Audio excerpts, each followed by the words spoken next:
ಮಂಡ್ಯ ವಿಚಾರದಲ್ಲಿ ಸರ್ಕಾರದ್ದು ಏನು ತಪ್ಪಿಲ್ಲ, ಪೊಲೀಸ್ನವ್ರದ್ದು ಏನು ತಪ್ಪಿಲ್ಲ.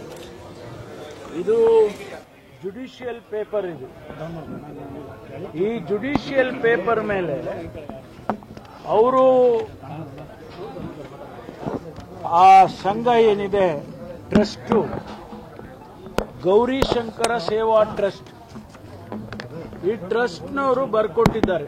ಏನಂತ ಬರ್ಕೊಟ್ಟಿದ್ದಾರೆ ಅಂದ್ರೆ, ಕೆರೆಗೋಡು ಗ್ರಾಮದ ರಂಗದಲ್ಲಿ ಧ್ವಜಸ್ತಂಭ ನಿರ್ಮಿಸಲು ನಾವುಗಳು ಅನುಮತಿ ಕೋರಿದ್ದು ಸರಿಯಷ್ಟೇ. ಸದರಿ ಧ್ವಜಸ್ತಂಭ ನಿರ್ಮಾಣಕ್ಕೆ ಸಂಬಂಧಿಸಿದಂತೆ ನಿಮ್ಮ ನಿಬಂಧನೆಗಳಿಗೆ ಒಪ್ಪಿಕೊಂಡಿದ್ದು, ಯಾವುದೇ ಲೋಪದೋಷ ಅಹಿತಕರ ಘಟನೆ ಸಂಭವಿಸಿದಂತೆ ಹಾಗೂ ಯಾವುದೇ ರೀತಿ ಲೋಪದೋಷವಾದಲ್ಲಿ ನಾವು ಜವಾಬ್ದಾರಿಯಾಗಿರುತ್ತೇವೆ ಎಂದು ಈ ಮೂಲಕ ಒಪ್ಪಿ ಸಹಿ ಮಾಡಿರುತ್ತೇವೆ. ಈ ಧ್ವಜಸ್ತಂಭದಲ್ಲಿ ರಾಷ್ಟ್ರಧ್ವಜ ಮತ್ತು ಕನ್ನಡ ಧ್ವಜವನ್ನು ಬಿಟ್ಟು ಬೇರೆ ಯಾವುದೇ ರಾಜಕೀಯ ಅಥವಾ ಧರ್ಮದ ಬಾವುಟವನ್ನು ಆರಿಸುವುದಿಲ್ಲ. ವಂದನೆಗಳೊಂದಿಗೆ ಆ ಟ್ರಸ್ಟಿನ ಸದಸ್ಯರು ರುಜುವು ಮಾಡಿ ಕೊಟ್ಟಿದ್ದಾರೆ. ಇದನ್ನ ಕೊಟ್ಟು ಈ ರೀತಿ ಜ್ಞಾಪನ ಪತ್ರ ಬರ್ಕೊಟ್ಟು ಅವರು ಹೋಗಿ ಮತ್ತೆ ಭಗವದ್ಧ್ವಜನವನ್ನು ಆರಿಸಿದ್ದಾರೆ ಎಂದಾಗ ಅದು ಸರ್ಕಾರಿ ಸಾರ್ವಜನಿಕವಾದಂಥ ಜಾಗ ಅನ್ನೋದನ್ನ ಮನಗಂಡು ಅವರು ಪೊಲೀಸ್ನವರು ಬೇರೆಯವರು ಕೂಡ ಕೇಳಿದ್ದಾರೆ. ನಮಗೂ ನಮ್ಮ ಬಾವುಟ ಆರಿಸ್ತೀವಿ ಕೊಡಿ ಅಂತ, ಪರ್ಮಿಷನ್ ಕೊಡಿ ಅಂತ ಕೇಳಿದ್ದಾರೆ ಅಂತೇಳಿ ಇದು ಗೊಂದಲ ಆಗುತ್ತೆ ಊರಲ್ಲಿ, ಬೇಡ ಅಂತೇಳಿ ಅವರು ಅದನ್ನು ತೆಗೆದಿದ್ದಾರೆ. ತೆಗೆದು ಏನು ಮಾಡಿದ್ದಾರೆ, ರಾಷ್ಟ್ರಧ್ವಜ ಆರಿಸಿದ್ದಾರೆ. ಅವರೇನಾದರೂ ತಪ್ಪು ಬೇರೆ ಇನ್ನೊಂದೇನಾದರೂ ಈ ಧರ್ಮದ ತೆಗೆದು ಇನ್ನೊಂದು ಧರ್ಮದ ಆರಿಸಿದ್ರೆ ನಾನು ಒಪ್ಕೊಳ್ತೀನಿ. ಆದರೆ ರಾಷ್ಟ್ರಧ್ವಜ ಆರಿಸಿದ್ದಾರೆ. ರಾಷ್ಟ್ರಧ್ವಜನೂ ಆರಿಸಿದ ತಪ್ಪು ಅಂತ ಹೇಳ್ಕೊಂಡ್ರೆ ನಾವೇನು ಹೇಳಕ್ ಬರುತ್ತೆ? ಅದಕ್ಕಾಗಿ ಅವರು ಲಾಠಿ ಚಾರ್ಜ್ ಮಾಡಿದ್ದಾರೆ, ಅವರೆಲ್ಲ ಬಂದು ಗಲಾಟೆ ಮಾಡಿದ್ರು ಅಂತೇಳಿ ಅವ್ರನ್ನ ನೀವು ಹೋಗಿ ಅಂತ ಹೇಳುವಾಗ ಲಾಠಿ ಚಾರ್ಜ್ ಮಾಡಿದ್ದಾರೆ. ಅದಾದಮೇಲೆ ಇವತ್ತು ಕೆರಗೋಡಿಂದ ಮಂಡ್ಯದವರೆಗೆ ಅವರು ಪಾದಯಾತ್ರೆ ಮಾಡಿ ಭಾರತೀಯ ಜನತಾ ಪಾರ್ಟಿ ಎಲ್ಲ ಮುಖಂಡರುಗಳು ಹೋಗಿ, ಮಾನ್ಯ ಕುಮಾರಸ್ವಾಮಿ ಅವರು ಹೋಗಿ ಅಲ್ಲಿ ಅದನ್ನ ಮತ್ತೆ ತಿರ್ಗಾ ಅದನ್ನೇ ಇಶ್ಯೂನ ಇಟ್ಕೊಂಡು DC ಆಫೀಸ್ಗೆ ಮುತ್ತಿಗೆ ಹಾಕಕ್ಕೆ ಹೋಗಿ ಅಲ್ಲಿ ಅವರಿಗೆ ಮನವಿ ಕೊಡಕ್ಕೆ ಹೋಗಿ ಎಲ್ಲ ಗಲಾಟೆ ಮಾಡ್ಕೊಂಡು ಗೊಂದಲ ಸೃಷ್ಟಿ ಮಾಡಿದ್ದಾರೆ. ಅಲ್ಲಿ ಲಾಠಿ ಚಾರ್ಜ್ ಮಾಡಿದ್ದಾರೆ. ಕುಮಾರಸ್ವಾಮಿ ಅವರು ನಕಲಿ ಅಂತ ಹೇಳ್ತಾರೆ ನೋಡಿ. ಅದೇನು ಅದಕ್ಕೆ ನಾನು ಹೇಳಿದ್ದು. ಹೌದೌದು, ನಾವು ಇದನ್ನ ಸೃಷ್ಟಿ ಮಾಡಕ್ ಆಗೋದಿಲ್ಲ. ಯಾಕೆಂದ್ರೆ ಇದು ಜುಡಿಷಿಯಲ್ ಪೇಪರ್. ಇದನ್ನ ನಾವು ಸೃಷ್ಟಿ ಮಾಡಕ್ಕಾಗ್ತಾ ಹೇಳಿ ನೀವೇ? ಜುಡಿಷಿಯಲ್ ಪೇಪರ್ನ ನೀವು ಸೃಷ್ಟಿ ಮಾಡಕ್ಕಾಗತ್ತೆ ಸ್ವಾಮಿ? ಇದನ್ನ ಸೃಷ್ಟಿ ಮಾಡಕ್ಕಾಗತ್ತೆ ಹೇಳಿ? ನಂಬರ್ ನೋಡ್ಕೊಳ್ಳಿ, ಅದ್ರಲ್ಲಿ ನಂಬರು ಮತ್ತೊಂದೆಲ್ಲ ಇರುತ್ತಲ್ವಾ? ಇದನ್ನ ಸೃಷ್ಟಿ ಮಾಡಕ್ಕಾಗುತ್ತಾ ಯಾರಾದ್ರೂ? ಆಮೇಲೆ ಜೊತೆಗೆ ಪರ್ಮಿಷನ್ ಕೊಟ್ಟಿದಾರಲ್ಲ, ಅವ್ರು ಏನಂತ ಕೊಟ್ಟಿದ್ದಾರೆ? ಪರ್ಮಿಷನ್ ಕೊಟ್ಟಿರೋರು ಯಾರು? ಪಂಚಾಯಿತಿ ಅವರು ಏನಂತ ಕೊಟ್ಟಿದ್ದಾರೆ ಅದನ್ನು ಓದ್ಬಿಡ್ತೀನಿ.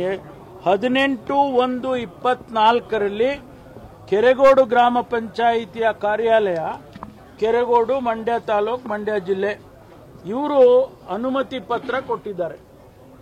ಈ ಅನುಮತಿ ಪತ್ರದಲ್ಲಿ ಏನ್ ಹೇಳ್ತಾರೆ? ಷರತ್ತು ಹಾಕಿದ್ದಾರೆ. ಧ್ವಜಸ್ತಂಭದಲ್ಲಿ ರಾಷ್ಟ್ರಧ್ವಜ ಹಾಗೂ ಕರ್ನಾಟಕದ ಕನ್ನಡ ಬಾವುಟವನ್ನು ಮಾತ್ರ ಹಾರಿಸುವುದಕ್ಕೆ ಅವಕಾಶವಿದ್ದು ಬೇರೆ ಯಾವುದೇ ಧಾರ್ಮಿಕ ರಾಜಕೀಯ ಪಕ್ಷದ ಬಾವುಟವನ್ನು ಹಾರಿಸುವಂತಿಲ್ಲ ಅಂತ ಹೇಳಿ ಇವರು ಕೊಟ್ಟಿದ್ದಾರೆ. ಸೀಲ್ ಇದೆ. ಈ ಸೀಲು ಡೂಪ್ಲಿಕೇಟಾ? ಪಂಚಾಯಿತಿ ಅಭಿವೃದ್ಧಿ ಅಧಿಕಾರಿ, ಕೆರೆಗೋಡು ಗ್ರಾಮ ಪಂಚಾಯಿತಿ ಅಧ್ಯಕ್ಷರು, ಕೆರೆಗೋಡು ಗ್ರಾಮ ಪಂಚಾಯಿತಿ ಇಬ್ಬರು ರುಜು ಹಾಕಿದ್ದಾರೆ. ಇದನ್ನ ಷರತ್ತು ಹಾಕಿ ಕೊಟ್ಟಿದ್ದಾರೆ. ಪ್ರೊಸೀಡಿಂಗ್ಸ್ ಕೂಡ ಮಾಡಿದ್ದಾರೆ ಪಂಚಾಯಿತಿಯಲ್ಲಿ. ಈ ಪ್ರೊಸೀಡಿಂಗ್ಸ್ ಕೂಡ ಮಾಡಿದ್ದಾರೆ. ಇದನ್ನು ಡೂಪ್ಲಿಕೇಟಾ?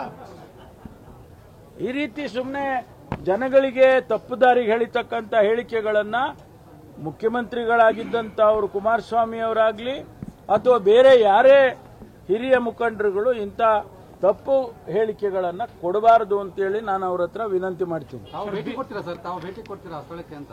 ಅಗತ್ಯ ಬಿದ್ದರೆ ಭೇಟಿ ಕೊಡ್ತೇನೆ, ಇಲ್ಲದ್ರೆ ಸುಮ್ಮನೆ ಯಾಕೆ ಹೋಗ್ಬೇಕು? ನಮ್ಮ ಇಲಾಖೆಯವರು ಪೊಲೀಸ್ನವರು ಅವರಿಗೆ ಪೊಲೀಸ್ನವ್ರಿಗೆ ಹೊಡೆಯೋಕೆ ಹೋದ್ರೆ ಏನ್ ಮಾಡ್ತಾರೆ ಹೇಳಿ? ಶಾಂತಿ ಕದಡುವ ಅದೇ ನಡೀತಾ ಇದೆ. ಅದನ್ನ ನಾವು ಪೊಲೀಸ್ ಹ್ಯಾಂಡಲ್ ಮಾಡ್ತಾರೆ. ಅವ್ರಿಗೆ ಕಾನೂನನ್ನ ರಕ್ಷಣೆ ಮಾಡೋದಕ್ಕೆ ಅವ್ರಿಗೆ ಅಧಿಕಾರ ಕೊಟ್ಟಿದೆ ಸರ್ಕಾರ, ಅವ್ರು ಮಾಡ್ತಾರೆ. ಸರ್, ಬಿಜೆಪಿ ಅವರಿಗೆ ರಾಷ್ಟ್ರಧ್ವಜಕ್ಕಿಂತ ಭಾಗವತ್ ಧ್ವಜ ಹೆಚ್ಚಾಯ್ತಾಗ ಹಂಗೆ ಕಾಣಿಸುತ್ತೆ. ಇದನ್ನ ನೋಡಿದ್ರೆ ಅವರಿಗೆ ರಾಷ್ಟ್ರಧ್ವಜಕ್ಕಿಂತ ಹೆಚ್ಚಾಗಿ ಅವರಿಗೆ ಅವರ ಭಗವದ್ಧ್ವಜ ಧ್ವಜದ್ದೇನೆ ಹೆಚ್ಚು ಅಂತ ಕಾಣಿಸುತ್ತೆ. ಮತ್ತಿನ್ನೇನು ಹೇಳಲಿಕ್ಕೆ ಬರೋದಿಲ್ಲ ನನಗೆ. ಅಲ್ಲ, ಭಾಗವದ್ಧ್ವಜ ಯಾರಿಗೆ ಸೀಮಿತನೋ ಏನೋ ಗೊತ್ತಿಲ್ಲ. ಆದರೆ ಇಲ್ಲಿ ನಡೆದಂಥ ಘಟನೆ ರಾಷ್ಟ್ರಧ್ವಜ ಹಾಕಿ ಕನ್ನಡ ಧ್ವಜ ಹಾಕಿ ಅಂತೇಳಿ ಅನುಮತಿಯನ್ನ ಕೊಟ್ಟಿದ್ದಾಗ್ಯೂ ಕೂಡ ಅವರು ಅದನ್ನು ವಯಲೇಟ್ ಮಾಡಿದ್ದಾರೆ ಅಂತ ಹೇಳಿದ್ರೆ ಏನು ಮಾಡಬೇಕು? ಬೇರೆಯವರು ಕೇಳಿದ್ದಾರೆ, ನಮಗೆ ಪರ್ಮಿಷನ್ ಕೊಡಿ, ನಾವು ಧ್ವಜ ಹಾಕ್ತೀವಿ ಅಂತೇಳಿ.